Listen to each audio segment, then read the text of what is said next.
Assalamualaikum warahmatullahi wabarakatuh. Perkenalkan, kami dari kelompok 11. Nama saya Siti Julfasariah dan rekan-rekan saya Ani Anggraeni dan Nur Kofido. Kami dari Fakultas Sekolah Tinggi Ilmu Ekonomi UPJ Jakarta dan dosen kami yaitu Ibu Mursidah Kusumawardani SEMM. Di sini kami akan mempresentasikan tentang komunikasi dan negosiasi bisnis di masa pandemi COVID-19. Baik, lanjut ke materinya.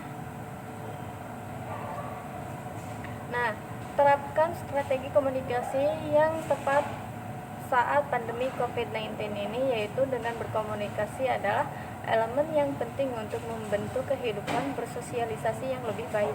Dalam sebuah bisnis, komunikasi menjadi lebih satu faktor penting dalam keberhasilan pencapaian usaha. Dengan komunikasi yang baik ini, maka bisnis bisa menjual produk yang lebih baik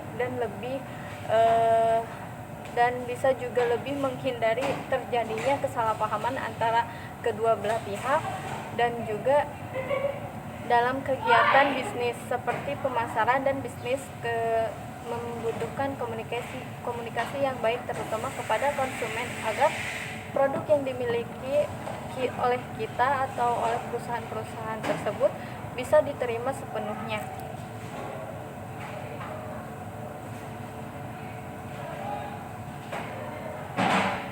Nah, komunikasi ini juga dapat diartikan sebagai suatu komunikasi yang dilakukan secara verbal dan non-verbal. Baik dalam komunikasi terdapat ide gagasan maupun informasi yang disampaikan untuk kepentingan bisnis, misalnya pembuatan strategi bisnis. Pada prakteknya, komunikasi dapat dilakukan secara personal maupun informal. Lanjut. Nah, dengan demikian COVID-19 ini yang membayar di berbagai penjuru dunia, banyak aktivitas pun terganggu, mulai dari sekolah, pekerjaan, juga ekonomi dan bisnis lainnya. Tak sedikit bisnis UKM juga yang terpengaruh dengan pandemi COVID-19 ini. Walaupun demikian, bisnis tentu tetap harus berjalan. Lalu bagaimana seharusnya bisnis UKM melakukan strategi komunikasi dengan pemasaran di tengah pandemi COVID-19 ini?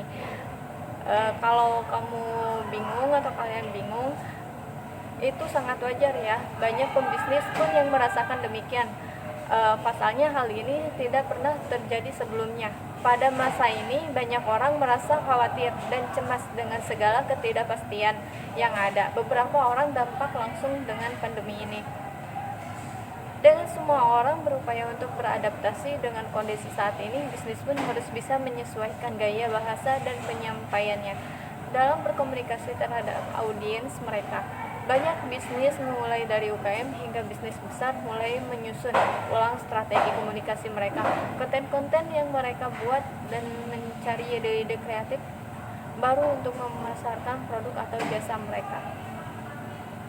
Baik, selanjutnya akan dipresentasikan oleh Nur Kofido.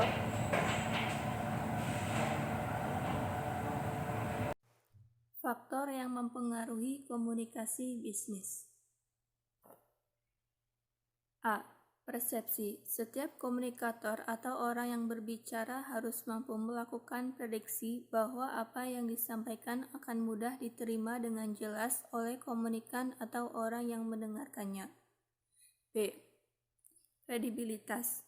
Dalam setiap komunikasi, komunikator harus bisa meyakinkan kepada komunikan sehingga terjalin kepercayaan antara keduanya. C. Kecocokan. Dengan kecocokan, kedua belah pihak akan terjalin hubungan yang lebih baik dan menyenangkan, sehingga saat berkomunikasi menjadi merasa saling percaya dan nyaman. D. Ketetapan. Sebelum berkomunikasi kepada komunikan, komunikator haruslah memiliki kerangka berpikir yang baik agar komunikasi nanti bisa terjalin dengan baik dan bisa disampaikan secara tepat. E. Pengendalian. Pengendalian diri dalam komunikasi sangat penting, karena komunikasi adalah proses memberikan umpan balik atau tanggapan terhadap lawan bicara terhadap suatu ide. Selain itu, saat komunikasi berlangsung agar selalu dilakukan pengendalian tentang maksud dan tujuan utama komunikasi bisa tetap terjaga. Baik, terima kasih untuk Mbak Nur Pakvido. Selanjutnya akan dipresentasikan oleh Ani Anggraeni.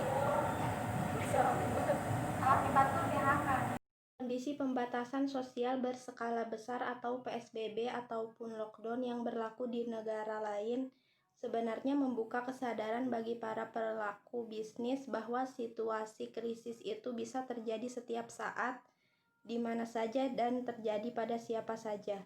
Kondisi krisis global, regional, ataupun lokal telah terjadi beberapa kali yang disebabkan oleh berbagai hal, apakah itu masalah global seperti COVID-19 atau keadaan darurat lokal seperti bencana longsor, banjir, ataupun tsunami.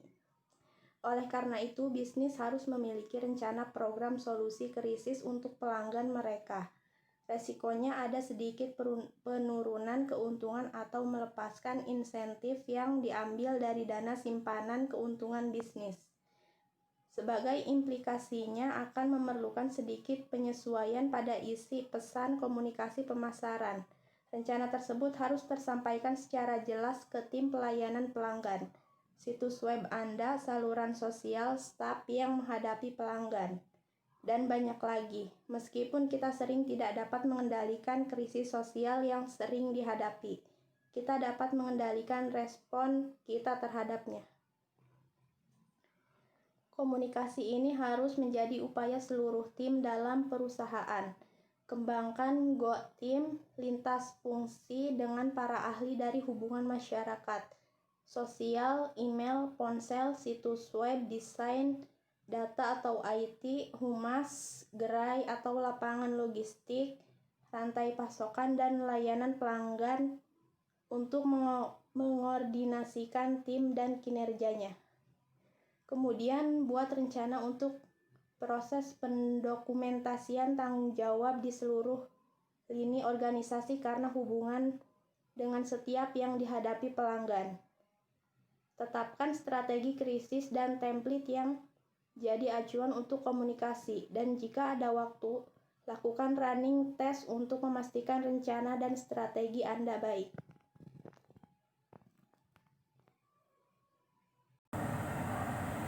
Sekian dan terima kasih dari presentasi kami. Mohon maaf bila ada kesalahan dan lebihnya semoga bermanfaat. Wassalamualaikum warahmatullahi wabarakatuh. Salam sejahtera.